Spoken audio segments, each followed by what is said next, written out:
August 2nd, 1943. The Blackett Strait, Solomon Islands. The South Pacific was a relentless, humid darkness, broken only by the thin, phosphorescent wake of the U.S. Navy's patrol torpedo, PT boats. These were the Mosquito Fleet, fast, wooden, and terribly vulnerable. Their mission was simple: hunt Japanese supply barges. Their environment was a labyrinth of unmapped islands, treacherous reefs, and omnipresent fear.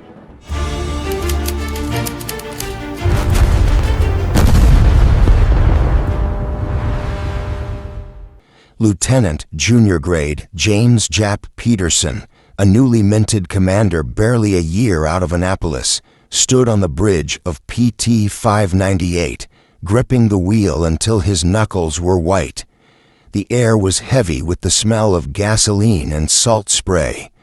Tonight, they were on patrol near Kolombangara, an area notorious for swift, brutal Japanese destroyers. Peterson was already jumpy. Earlier that week, a sister boat had vanished without a trace, swallowed by the darkness and the enemy. The patrol was routine until the radar operator, a nervous young sailor named Miller, whispered sharply, "Skipper, bogey on the scope, fast mover, bearing 040. Peterson grabbed the binoculars. Through the gloom he saw it, a low, dark shape slicing through the water, impossibly fast. It was a Japanese destroyer, likely a Kagero class, a ship of 10,000 times the size and firepower of their fragile PT boat. Peterson barked orders: full throttle, evasive maneuver 3, load tubes, prepare to fire. The night shattered. The destroyer spotted them, not by radar, but by the fire and smoke trail from their own engines. The Japanese destroyer immediately opened up with its main battery. The sound was deafening, a screeching whoosh, followed by the massive krakoom of high-explosive shells impacting the water nearby. The PT 598, wooden and barely armored, shuddered violently. The PT boat swung hard to try and evade the impossible barrage. They fired 2 torpedoes, a futile gesture against the rapidly closing, immense bulk of the enemy. The torpedoes missed. The destroyer closed. Then, disaster, delivered not by the destroyer's guns, but by the environment itself. A rogue, unmarked coral shoal, invisible in the darkness and unmapped on their charts, ripped into the port side of PT 598 with a grinding, tearing sound. The boat lurched violently. Men screamed. The engines went instantly dead. The destroyer, still oblivious to the PT boat's crippling, continued its trajectory. But it was the second strike that proved fatal. A final, smaller caliber shell, a fluke shot from a secondary battery, struck the PT 598 amidships, just above the waterline, tearing a gaping hole in the wooden hull near the radio shack. The boat was dead in the water, taking on water fast, mere hundreds of yards from a retreating but still active enemy. Peterson knew their luck had run out. They had perhaps 20 minutes before the tropical sea claimed them entirely. His immediate orders had to be decisive. They had to be absolute. The life of his crew depended on the next few seconds. Peterson didn't panic. His training kicked in, a rigid, unbreakable protocol designed for survival. All hands abandon ship. Priority evacuation for the wounded. Scatter and make for the coast. The order was shouted over the roar of rushing seawater and the distant churn of the retreating destroyer. The immediate priority was the wounded, pulled from the ruined engine room and the shattered radio shack. The crew launched the small life raft and tossed overboard every flotation device they could find. The scene was pure, focused chaos, men hauling, men swimming, the smell of gasoline mixing with the smell of blood. But then came the cold military reality. Peterson and his executive officer, Ensign Robert "Robbie" Vance, knew the PT boat carried a wealth of classified material, code books, operational plans, and, most critically, the master log. This log contained not just patrol routes, but the encrypted codes for the entire squadron's communication plan for the next week. If the Japanese found it, the cost would be dozens of American lives, perhaps an entire island operation. "Robbie, the log, we have to sink it," Peterson yelled. Ensign Vance, already prepared, raced to the chart room. The Navy procedure was clear. In the event of imminent capture or sinking, all classified material, including the log, must be weighted and thrown overboard to sink beyond recovery depth. Vance found the master log, a heavy canvas-bound book, and the weighted metal box meant to sink it. As Vance reached the deck, the PT-598 gave a sudden, sharp, violent lurch, rolling hard to starboard as the sea claimed the port engine housing. The force threw Vance against the bulkhead. The weighted box slipped from his grasp and tumbled, not into the ocean, but down the open hatch leading to the auxiliary pump room, a small, cramped compartment deep below the waterline. Vance scrambled to the hatch. He could hear the box clanging against the metal floor far below, followed by the sound of gushing water. The auxiliary pump room was already almost entirely submerged. The boat was listing badly. The pressure of the rising sea was making the hatch nearly impossible to open more than a crack. He looked at Peterson. Peterson understood the dire physics instantly. The boat was going down. Time had run out. "Vance, leave it. We have to secure the men. It's too late to recover it." Vance grabbed his rifle and swam for the life raft. In the scramble, Peterson did something highly irregular. He scrawled a final, brief, uncensored entry on a notepad before tucking it into his belt. It contained the exact coordinates of the sinking, the nature of the ambush, and the critical note: "Master log confirmed lost in hull, unable to recover." They were picked up 3 hours later by a larger destroyer patrol. Peterson delivered his log note and the verbal account of the sinking. The official report was immediate and definitive. PT-598 lost due to enemy action. Master log sunk with the vessel beyond recovery. The crew was safe, the secret was secured, and the incident was closed. But beneath the surface, the crucial piece of evidence, the master log itself, had not sunk into the deep ocean.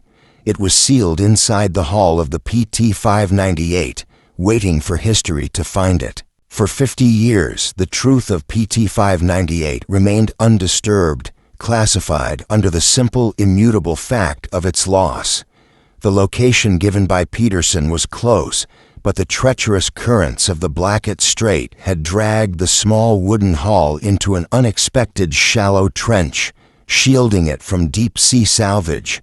It lay on the seabed at a depth of only 150 feet, shallow enough for a modern exploration to reach, yet deep enough to remain invisible to wartime technology. The search began in the late 1990s, driven by an American maritime historian and wreck diver, Dr. Marcus Bell. Bell was not searching for the PT-598 specifically, but for a lost Japanese submarine.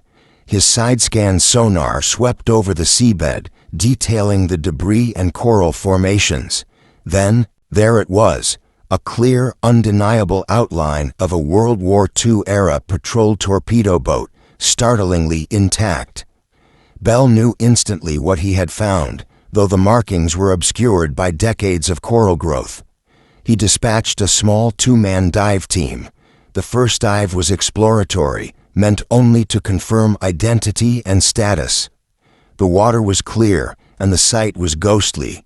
The PT-598 sat upright on the sandy bottom, the wooden hull surprisingly well preserved in the cold, deep trench.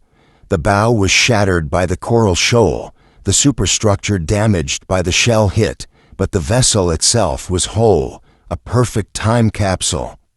The dive team, led by Sergeant Major retired Thomas Vance, son of the former XO Robert Vance, carefully approached the wreck. Vance, a decorated Marine himself, felt an immediate, profound connection. His father had often spoken of the chaos and the guilt of leaving the log behind, a feeling that had haunted him until his death. Vance focused on the superstructure. In the wheelhouse, they found the first shock, a skeleton still at the helm, identifiable by the distinctive gold band on the finger and the remains of a commander's collar insignia. But the official report said all hands had abandoned ship. The commander they found was Lieutenant J.G.J. Peterson, still at the wheel, having made his final heroic silent stand. The discovery immediately contradicted the half-century-old official record. Peterson hadn't abandoned ship when the order was given. He had ensured the others escaped while he stayed behind to navigate the final moments and ensure no sensitive equipment was left to float. The lie, however subtle, had been preserved for decades. The dive team marked the location. The next dive would be focused entirely on the truth, the master log. The second dive was dedicated to documentation and retrieval. The team carried specialized equipment to access the damaged sections.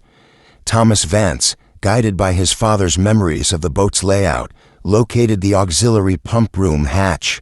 It was warped and jammed by the explosion and the internal pressure, exactly as his father had described. After a tense 20 minutes of careful work with hydraulic tools, the hatch was forced open, releasing a plume of decades-old silt and debris. Inside the small, pitch-black compartment, the flashlight beam cut through the gloom. There, lying on the metal deck, half buried in sediment, was the master log, the heavy canvas-bound book, perfectly preserved in the anaerobic environment of the sealed room. Its metal binding had saved it from total degradation. It was the crucial piece of evidence that had been declared sunk with the vessel beyond recovery. The log had been right here, waiting. The retrieval was meticulous. The log was sealed in a protective case and brought carefully to the surface. For Dr. Bell and the dive team, the recovery was historical. For Thomas Vance, it was intensely personal, an echo of his father's last moments on the boat. The log was transported back to the U.S. and painstakingly conserved. The pages were fragile, waterlogged, and had to be dried and separated in a specialized environment. When the final page was revealed, the page that had been sealed when the boat went down, it contained the routine entries, engine checks, course corrections. The last entry was a few hurried lines from Ensign Vance, detailing the Japanese ambush and the coral strike, ending with the time and the notation, master log jettisoned, sinking.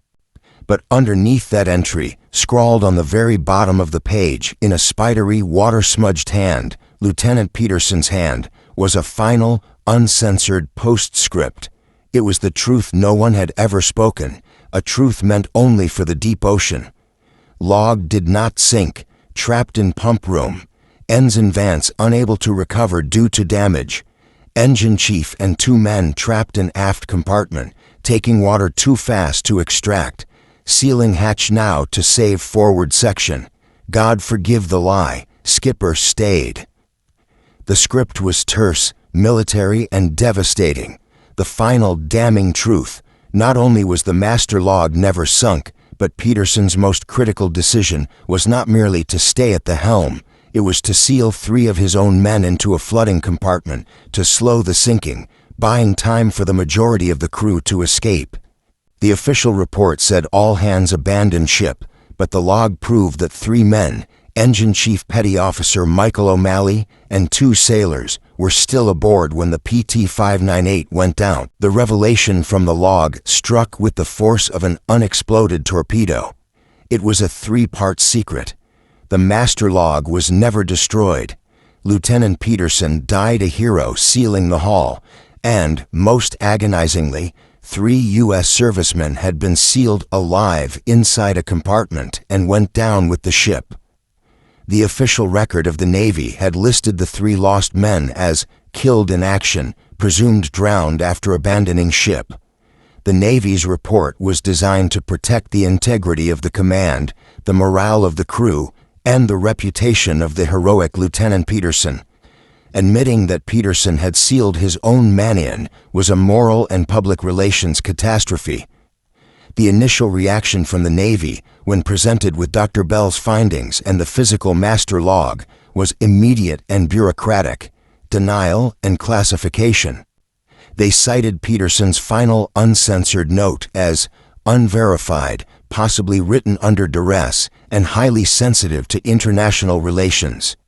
They were not worried about the Japanese anymore. They were worried about the political and historical fallout. Ensign Vance, the former XO and father of the dive team leader, was deceased, unable to confirm or deny the final moments. But Thomas Vance, knowing his father's long-held guilt, understood the truth. His father had known Peterson stayed. He had known the log was left behind. He likely suspected or even knew the devastating sacrifice Peterson had made. The truth in 1943 was simply too costly to reveal. The military lawyers argued Peterson's action, however horrifying, was an act of command necessary to save the majority of his crew. The PT boat was sinking fast, and the remaining men had time to launch the raft and escape. Sealing the breach, even with men inside, bought that time. It was the brutal, pragmatic choice of war, a choice only a man at the helm could make. But to the American public, to the families of the 3 sailors, it was a hidden execution. The Navy's legal and historical departments began a silent internal war to discredit the log's postscript and minimize the discovery. They tried to keep the physical log sequestered, citing its initial classification status. They were determined that the historical truth would not be allowed to supersede the wartime, necessary fiction that had preserved the image of the U.S. Navy's competence and heroism. Dr. Bell and Thomas Vance, however, understood the power of the log. They released high-resolution, time-stamped photographs of the crucial page to the media, creating an immediate public demand for answers. The postscript became a symbol of the war's hidden moral cost. The public outcry was swift and fierce. It was the families of the 3 lost sailors, Petty Officer O'Malley and Seaman First Class David Cross and Henry Rourke, who became the driving force for the full truth. They had lived for decades believing their sons and father had fought bravely, abandoned ship, and drowned in the sea. Now they were faced with the horrifying knowledge that their loved ones had been sealed in darkness by their own commander. A breakthrough came not from the Navy, but from the Peterson family. Lieutenant Peterson's younger brother, now an elderly man, came forward with a piece of personal history that served as the unspoken confession. He recalled receiving a short, agonizing letter from Jap Peterson, written just days before the PT-598 was lost. The letter contained no military details, only a paragraph of philosophical despair about the nature of command. Peterson wrote, "The only thing worse than losing your men to the enemy is losing them to your own rules, and the worst choice of all is the one where you trade a few lives for the lives of the many. I pray I never have to make that trade." The letter, combined with the physical evidence of the log and the discovery of Peterson's body at the helm, confirmed the truth beyond doubt. Peterson had faced that impossible choice, and he had made the terrible sacrifice. He had committed the ultimate pragmatic act of war, and then he had died keeping his secret and preserving the official lie that saved the reputation of his crew. Faced with this overwhelming evidence, the Navy finally relented on the sequestration of the log, but they still held to their core doctrine. The official report on PT-598 was not fully amended. A special, one-time, historical addendum was created, acknowledging the discovery of new evidence suggesting a different narrative of the sinking, specifically Lieutenant Peterson's heroism.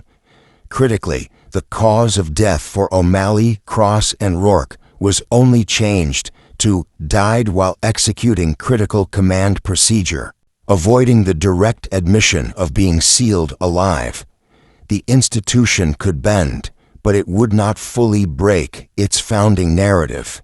The legacy of the PT-598 is a testament to the unseen internal costs of command in wartime.